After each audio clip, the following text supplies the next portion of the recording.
AskReddit by Noah's25. What is the scariest story you know that is 100% true? My mom was driving, and a guy ran out in the road, so she stopped so she couldn't hit him. It was night time, so it was pretty dark out, and 3 other men emerged from the forest around, all trying to use the door handles of her car to get in. She locked them luckily, and gassed it to the nearest town. Remember to always lock your car after you start it, because if it wasn't unlocked, who knows what would have happened to her. Probably one of the many reasons newer cars auto lock their doors once you go over 15 miles per hour. The 1904 Cincinnati Privy disaster. https://beltmag.com/cincinnati-privy-disaster-1904 /(in 1904, 9 schoolgirls drowned in an outhouse after the floor collapsed. They literally drowned in human waste. This is the second post in this thread that features Cincinnati. For such an inconspicuous little Midwestern city, it does have a colorful history. My friend's boss bought an Audi A4 convertible, back when they were new and interesting. One of the talking points was the pop-up roll hoops that were hidden unless you rolled it. A few months after buying it, he got to test those roll hoops out, as he lost control and skidded down a steep bank about 10 m, 35 feet, deep. The roll hoops did their job, and he survived with just cuts and scratches from the bushes he'd plowed through. The car ended up the right way up and he got out, walked back up the bank to the side of the road, then got on the phone to the police to report the accident. While he was standing there, a driver from a car that had seen the accident came over to speak to him. Approaching from behind, the other driver asked if he was okay. My friend's boss turned around to reply and dropped dead. His neck had been fractured, but was in one piece right up until he turned his head, when it severed his spinal cord. That would be so fucking traumatic for the other driver. Artemis Pyle, the drummer from Lynyrd Skynyrd, survived a plane crash and walked to a nearby house only to be shot by the homeowner. The homeowner saw a bloody long-haired man and winged him. Pyle survived that as well and made a full recovery. Deleted. Glad your son is okay. Deleted. Holy fuck, so he was calm throughout that shit? When my aunt was about 16, she was working at a grocery store and had a boss in his mid-20s.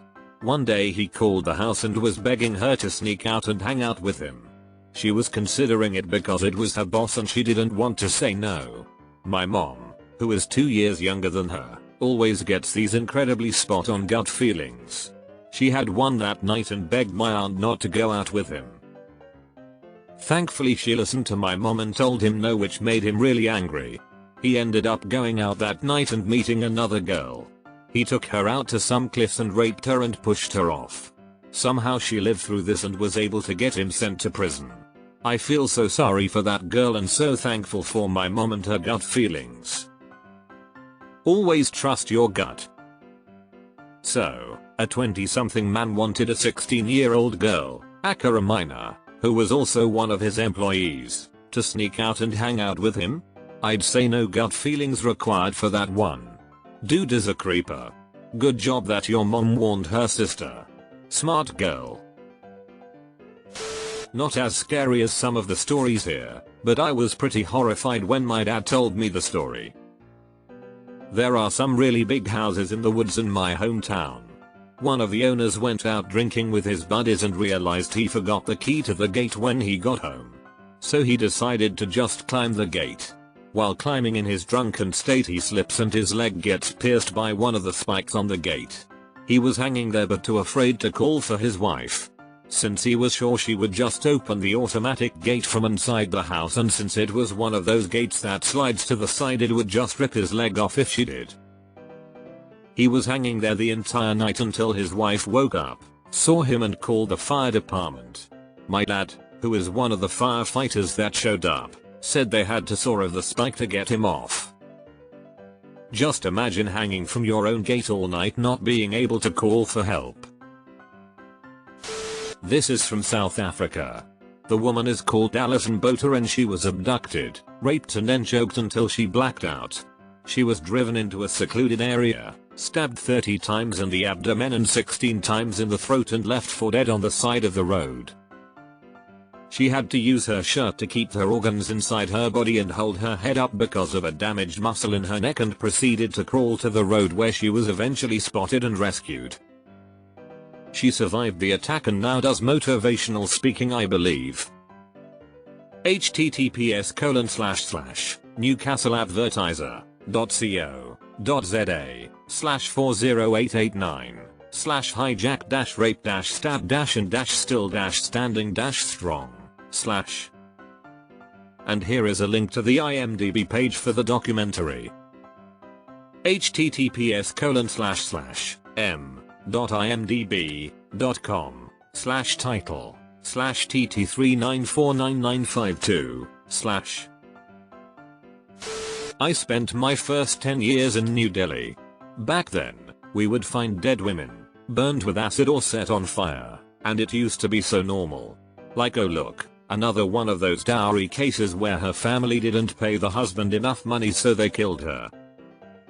Many years later I revisited those memories and realized how insane that actually was. I'd totally forgotten about all that. Deleted. The driver, one of the semis we took in on trade, died in the truck. The sleeping area is a bunk with a mattress that can be flipped up and under it is a seat and a table. So during the day it's a dinner setup. And at night, you pull a lever and pull the bunk down to sleep. Well, something happened and the bunk flipped up while the driver was sleeping and it pinned him against the wall. He couldn't get it to drop back down and suffocated. He was stuck there for somewhere around 12 hours. Someone had noticed that he was parked for an unusually long amount of time for the kind of deliveries he did. The company that built the sleeper did something to the bunk so that couldn't happen again and supposedly recalled all of that sleeper style. I worked for U-Haul when I was 18 and it was located in front of a club that was known for being really sketchy. I came in to open one morning and it was common for people to knock on the door hoping to get in early and get their truck. On this day, I hear frantic knocking on the door. I'm there alone still, so it kind of startled me. I look and there's a woman, completely naked, covered in what looks like blood. I called the cops and grabbed one of the moving blankets and went outside to cover her up. She smelled really bad and was a mess. Ended up being blood and her own shit she was covered in. Found out later she was drugged at the club that night early morning, raped and left blacked out in the alley. It was just a fucked up and surreal situation to be involved in. What a nightmare. I'm glad you could help. Use Canada, British Columbia, lack of oxygen killed 4 at BC mine, report 1.582325. Guy goes into a small building and dies. Later, investigator shows up and sees the body, calls 911 and then dies. Paramedics show up to help them, then die. The reason?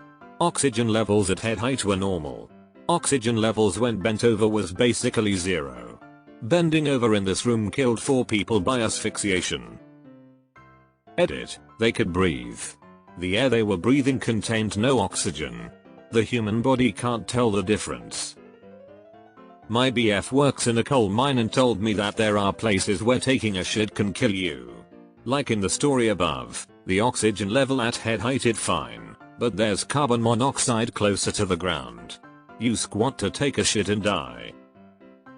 Edit. Actually it's carbon dioxide, not monoxide. Thank you for telling me. Sorry for the confusion. My friend tripped and fell onto the tracks, landing his face onto the third rail. We kinda stood there in absolute shock because we thought he was dead, but then he said, "Can I move?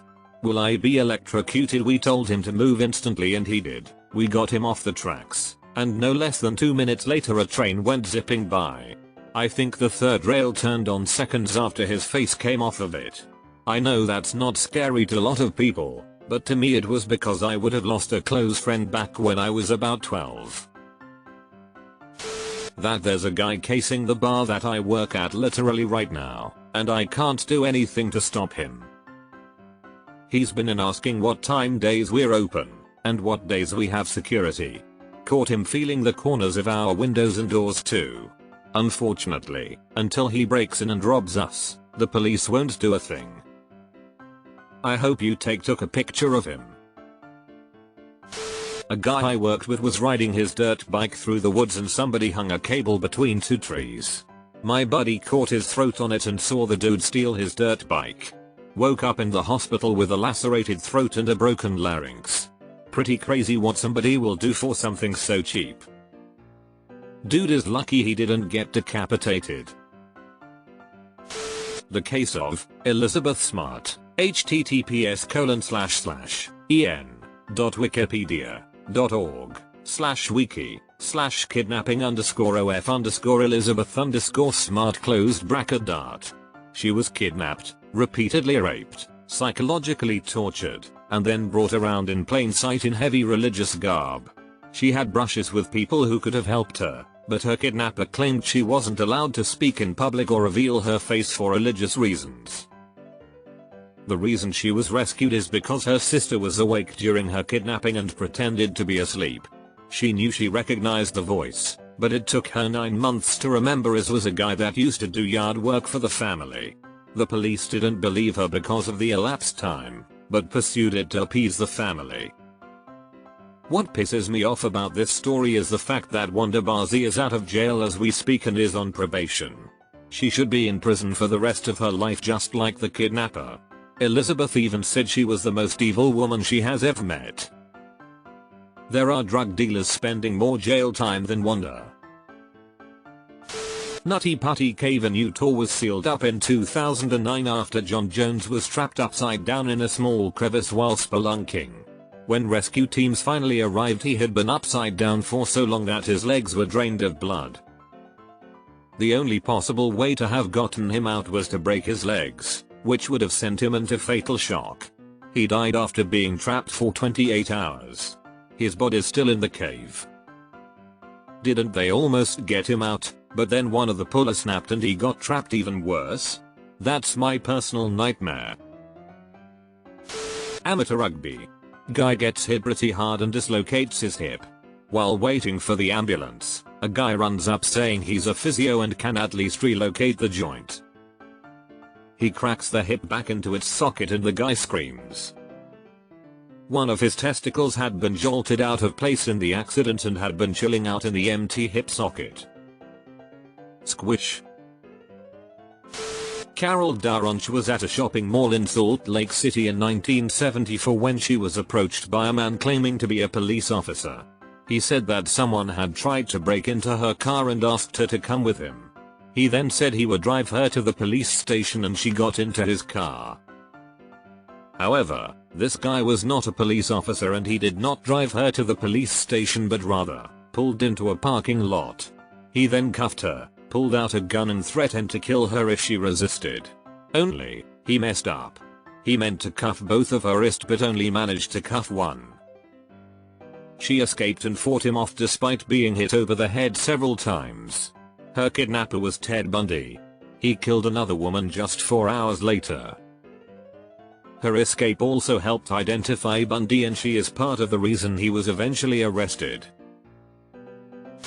There was a woman who worked in a science lab who spilled 2 drops of organic mercury on the back of her gloved hand. Those 2 drops destroyed her entire nervous system and brain. https://www.youtube.com/watch?venj7m01jv058. The mercury story always scares the crap out of me because I used to work in a lab and we had a compound that could go through gloves. I read the material safety data sheet before I handle the compound, something you're always supposed to do, and it warned that proper personal protective equipment should be worn and that the compound was a horrible, toxic, carcinogen. Not knowing that it could go through gloves, none of us did. We began handling it. I got some on my palm and continued working. It only took like 5 seconds for my hand to feel warm and strange, so I removed the glove and there was a large splotch on my left palm. I immediately went to wash up, scared for my life. It went through my skin immediately, and it also targeted the nervous system, but I ended up being fine due to minimal exposure. I can't remember what compound it was now because it was so long ago, but it. The Lake Ness disaster. https://en.wikipedia.org/wiki/lake_Ness_disaster The lake periodically belches a cloud of invisible carbon dioxide gas that suffocates everything within a 16-mile radius. In 1986, over 1,700 people and all their livestock died without even understanding what was happening to them. My science teacher in high school was in the Peace Corps and one of the first people to come across this village after it happened.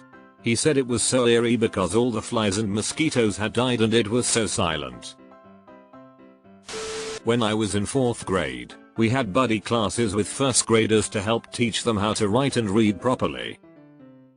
My buddy was Cameron Bell, a 6-year-old blonde boy who was a bit quiet but loved to draw angry birds.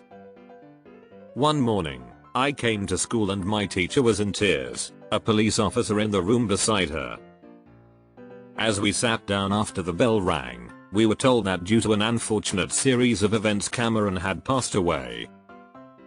After school, I rushed home to find out that due to the loss of his mother years prior, his father took him to the nearby church and shot him in the head before shooting himself. I still shake thinking about Cameron, and the innocence that was taken.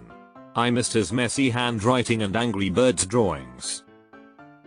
It's been 9 years since the tragedy, and his smile still haunts me.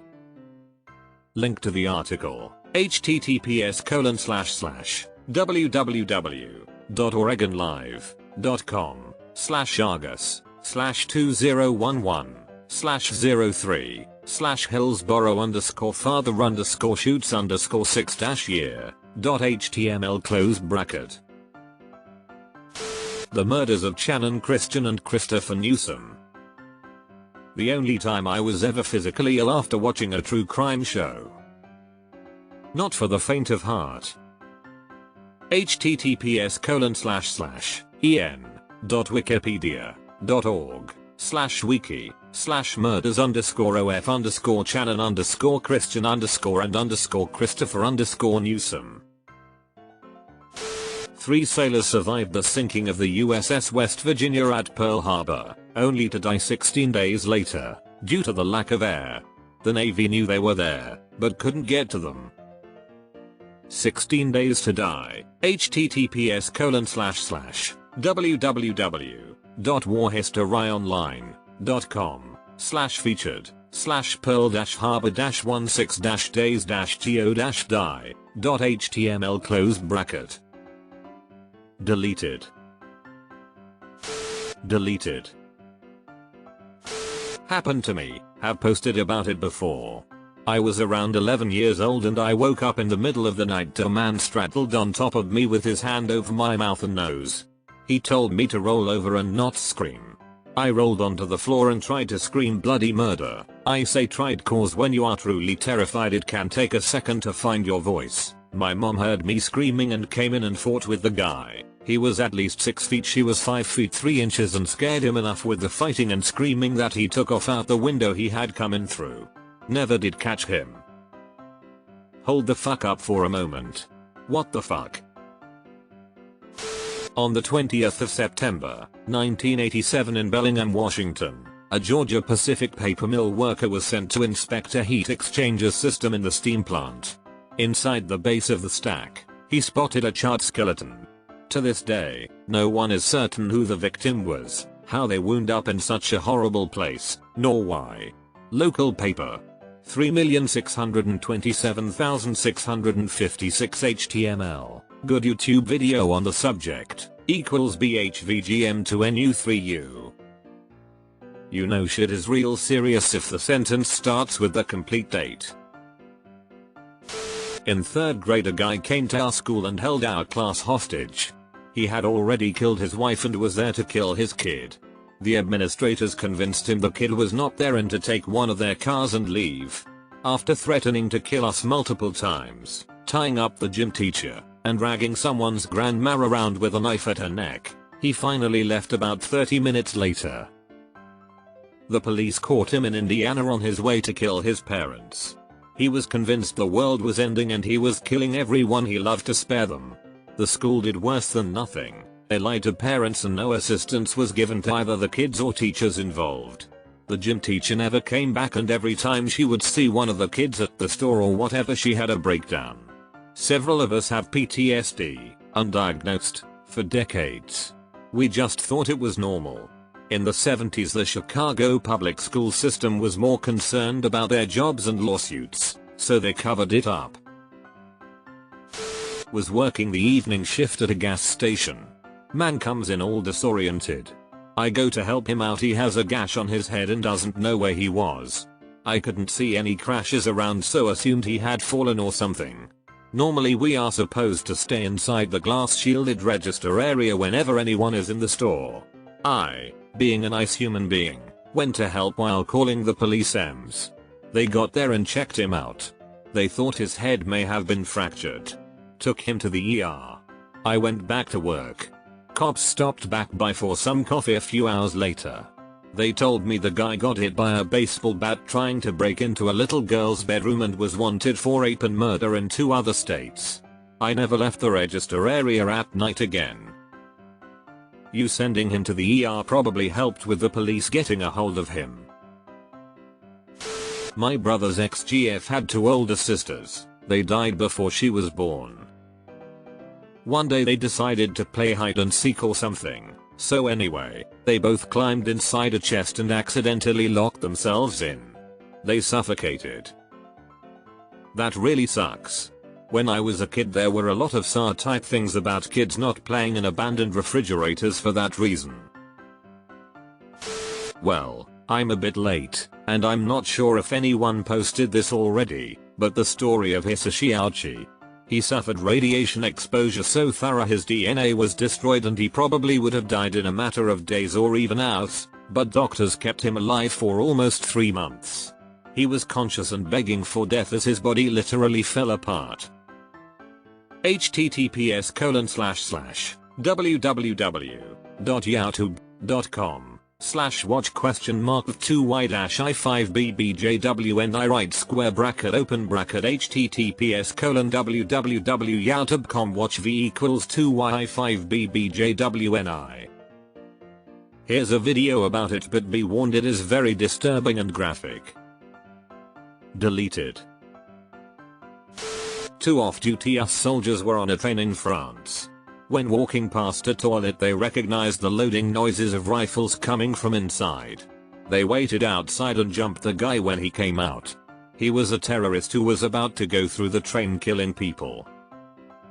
https://two-us.ws.com/articles/two-french-soldiers-help-subdue-attacker-on-french-2383328. H. Homes and the hotel he built specifically to murder people. Like something from a horror movie but completely true. https://en.wikipedia.org/wiki/h%2e_homes?w_prof_fti1. There was a good sci-fi time travel series called Timeless which featured an episode where the main characters go back in time to the World's Fair in Chicago, and they wind up trapped in Holmes' murder hotel. My long-term partner decided to end his life suddenly and unexpectedly a few years ago. He was the happiest person I knew, and even with 20/20 hindsight, videos, pouring through old messages etc. I wouldn't be able to identify any warning signs. My sister just did the same on the 7th of September 19. No one had any idea. It's completely baffling. It's shaken me to the core. This user's comments have been overwritten to protest spes and Reddit's actions that will lend third-party access and damage the community. Neegly Rear is terrifying to me. You can get it just from getting water up your nose swimming in a lake, or, I've heard but I'm too lazy to check, there have been people who got it from using an ET pot. Well, this one was quite dreadful for me at least. Whilst I was working back in 2006, I was working inside of a multi-story car park. I came down in the lift from the top floor where I was working at the time. As I got out the lift, there was a woman in her late 40s, I would say, with graying hair and a maroon handbag. We brushed shoulders as I got out the lift. I apologized. She gave me a very blank look. I walked out to go get some food, not thinking at the time much more than that. Although, when I think about it, the lady appeared to look quite sad. I returned with my noodles around 20 to 30 minutes later. At this point I got back and police were everywhere. The lady had jumped from the top floor. I knew it was her from the handbag laying on the floor. Gosh, if I had stopped and spoke to her or left for lunch a little later, I may have been able to stop her jumping. A headless, limbless torso was found in the bushes at the rest stop in the town where I grew up. They never found the rest of her body parts or the murderer. She wasn't even identified until about a decade later. She was a prostitute that had been estranged from her family. My mom's theory is that a truck driver from out of state did it. Dismembered her, dumped her torso at the rest stop, and scattered the rest of her over state lines. Could have been an isolated incident, or it could be a serial killer. We might not ever know. Edit. Here's a news article on it if any of you are interested.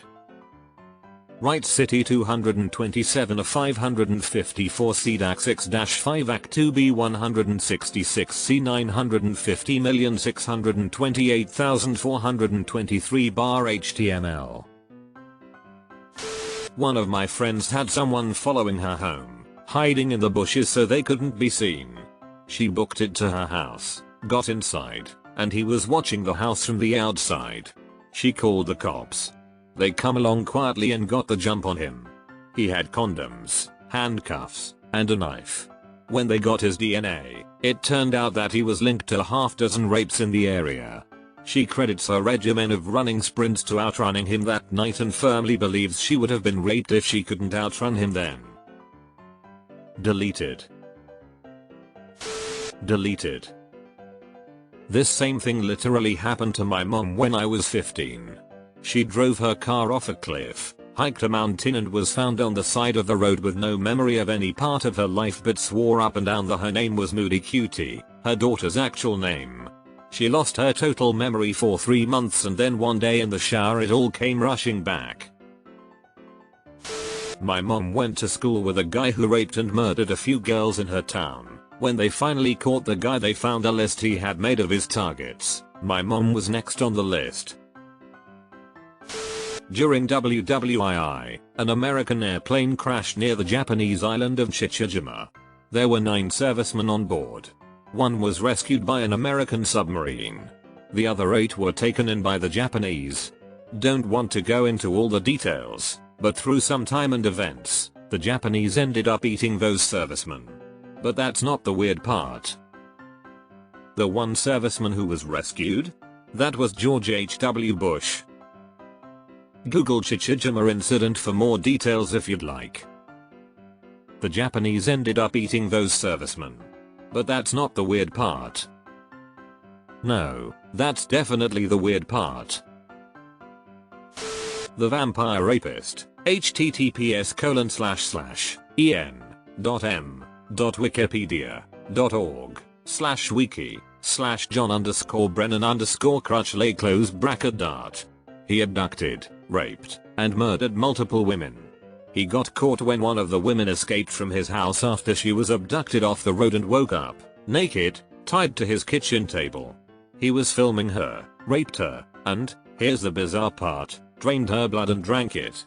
Repeatedly. She escaped from his bathroom window, still naked, and ran to the road where she was picked up and taken to the hospital. Miraculously, she lived. There's a lot of interesting detail in the story, so I highly recommend reading more about it yourself. To me, it's the most terrifying situation I can possibly imagine. The Battle of Osawik Fortress 1915. German troops attempted to gas the Russian defenders out as the fort had been a thorn in the side of the Germans since the outbreak of war. The gas succeeded in killing almost 3 whole companies. The Germans then advanced across the fields, expecting the fortress to be empty and an easy victory. From within the fortress, Russian troops emerged, coughing up blood and lung fragments, covered in bandages made up as improvised gas masks as well as chemical burns. They returned rifle and light artillery fire at the advancing Germans. The German troops didn't bother firing back as they just ran back to their lines. Their commanders claimed they're already dead. Give it 20 minutes and go take the place, to which the soldiers remarked it is not men protecting that place, but the Devil's weak fortress never fell during the war, as when the G. My mom didn't tell me this story for the longest time, I think just so she wouldn't unnecessarily worry me when I was younger. But my parents split up when I was about 4 years old, and my mom and my sisters stayed in a small townhouse for a few years before moving in with my stepdad. Anyway, while we were at the townhouse for I think less than a year, my mom heard something in her room in the middle of the night, and when she woke up to go look, there was a man in her room.